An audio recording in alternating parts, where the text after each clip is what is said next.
Now, is that a fish or is that a snag? That's a fish. Oh, good afternoon. Back to a spot I like to fish on the backwaters of the Mississippi, and I just wanted to thank you guys for watching and kind of give you the purpose of today's video. I'm just here to explore. It's late July. The corn's starting to fire from the bottom. It's hot. Yesterday, heat indexes were up in the hundreds. It's been very humid. Looks like the water temperature right now where I'm sitting is about 89.6 degrees. So for all intents and purposes, 90 degrees.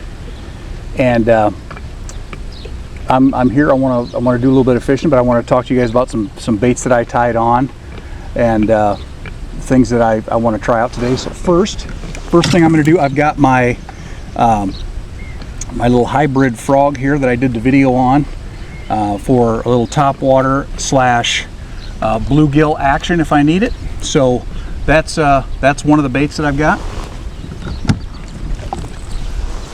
Not necessarily considered a summertime bait, but I've got a Z-Man lipless crank, and it's in kind of a shad, kind of a flashy pattern. The water does look like it's pretty stained here, so that's an option. And then of course the old standby, the bluegill colored jackhammer bladed jig with a trailer.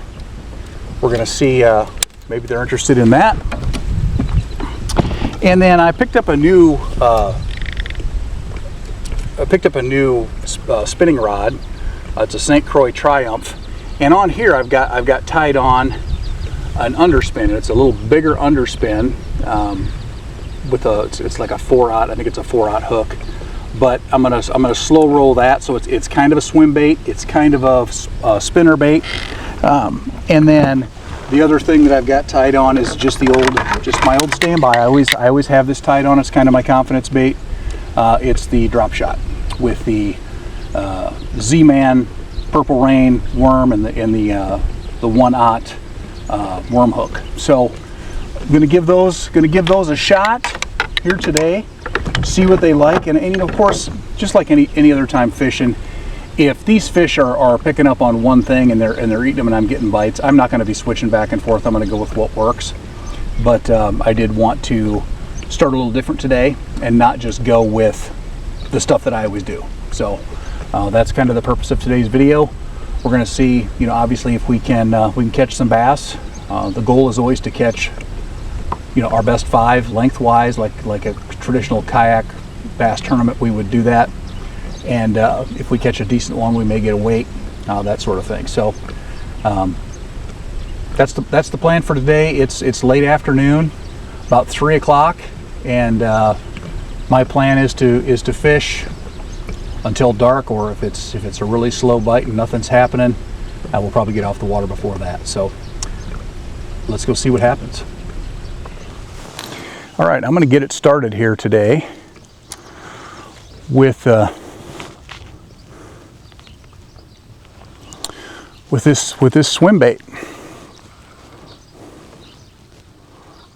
This could be an exercise in futility. We'll see here. I got a medium heavy spinning rod, and then I've got the 200 series Shimano on it, and it's got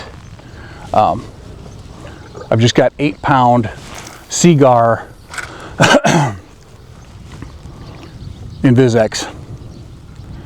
So my hook setting power, the stiffness of the rod, but I'm not sure it's the best line for this bait, because it's a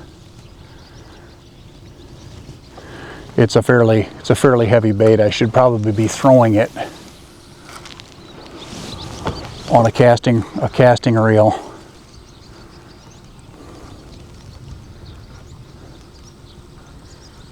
But we'll see here. And as usual, I work my way up in here. I don't know. I know there's another angler, at least one other angler that fishes this body of water pretty regularly. And so I'm not sure what the pressure's been like. It's been a while since I've had any success out of this tube as far as any numbers or any size. I did notice when I pulled in that the campground is empty. There are no more campers here. There were last time I was down here, I think was the 3rd of July. That video, if you want to watch that video, that was one where I caught my personal best bass of the year so far, actually of all time. And there's a fish.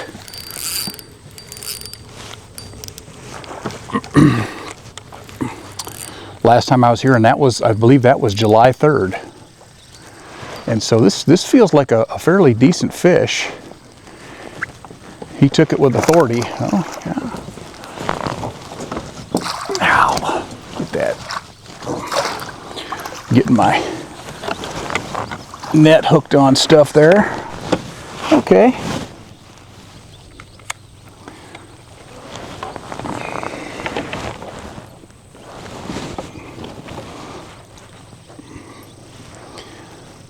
There's kind of a close-up look at that bait, and I had him hooked well. He's not real big, but he's a nice bass.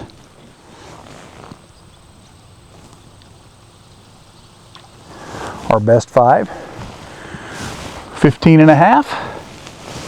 Thank you, sir. Have a fine rest of your day.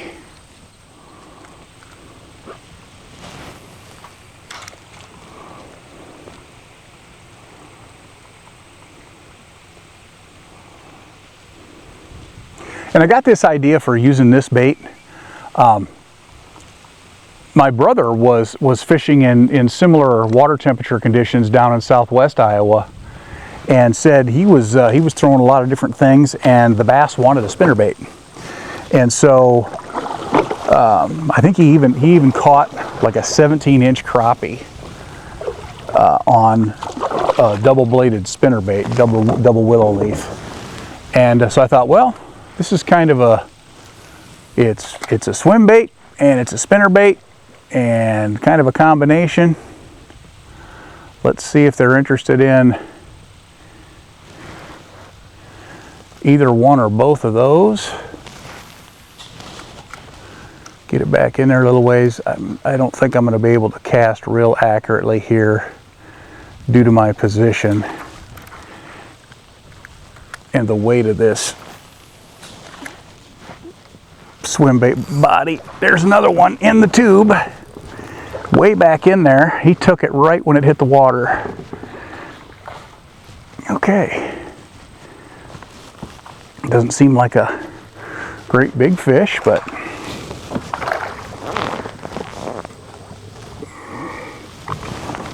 let's just get him up here.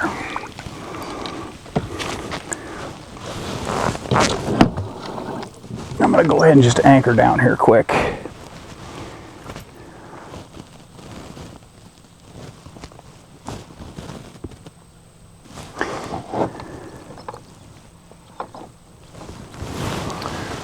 $13.5. I can hear fish back in there splashing around. There's one.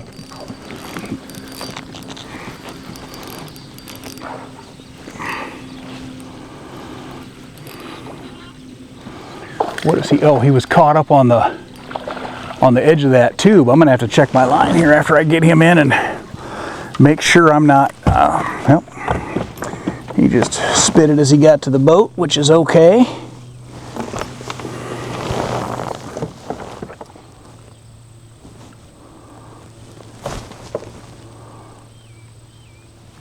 There we go. 12 1/4.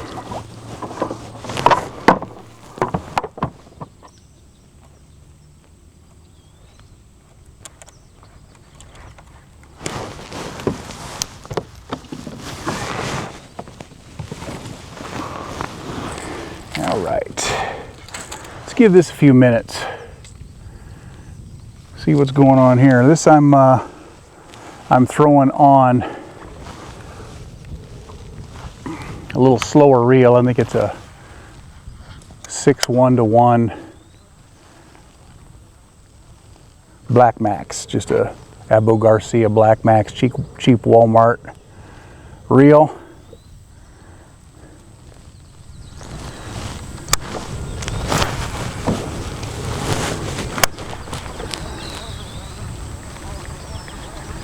See if we can get a reaction strike here out of something.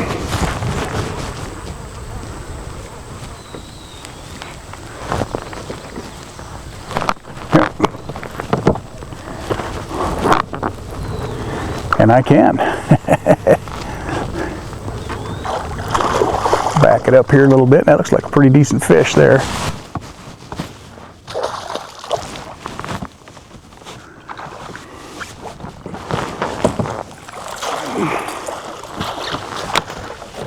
There we go. That's a better fish. And he engulfed it. Look at that. He ate that thing.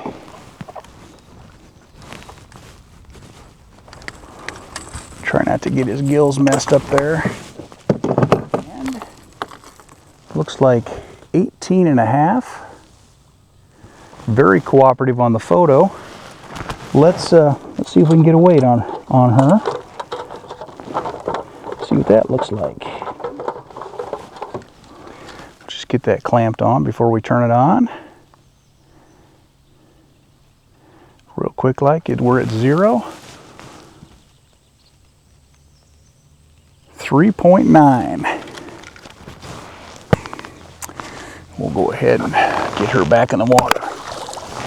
Thank you very much.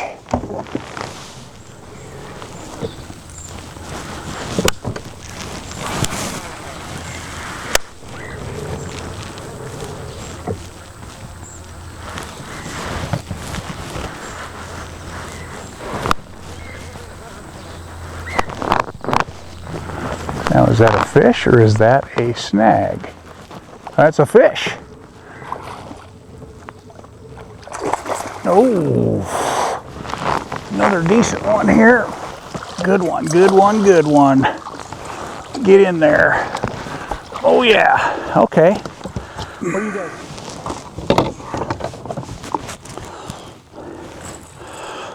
But another biggie that just engulfed it. Hold on here, woman. I know I got it right in your maw there. Okay.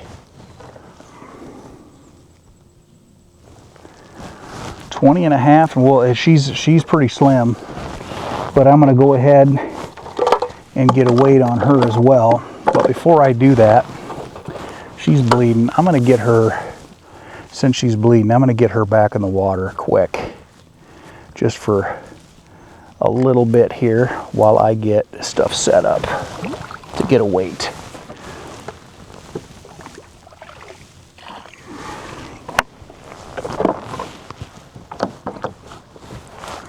Okay. She feels like she's being ornery down there.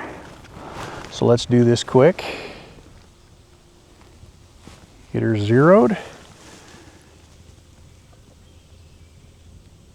315. And my guess would be with that frame,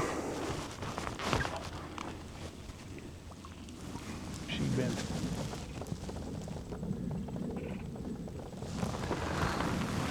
thank you, ma'am.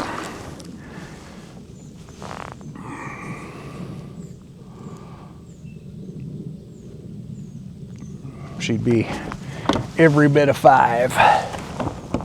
Okay, so what do you guys think of the lipless crankbait now?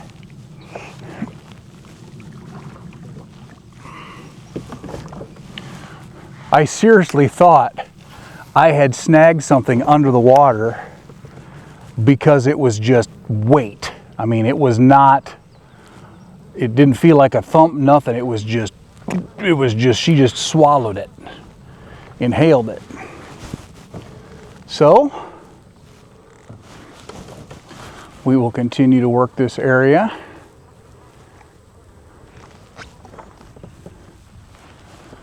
with the lipless. Now here's the other thing. I don't know that those fish wouldn't have eaten the underspin. I don't know. But I do know that they ate this, and two bigger fish ate this than what ate the underspin.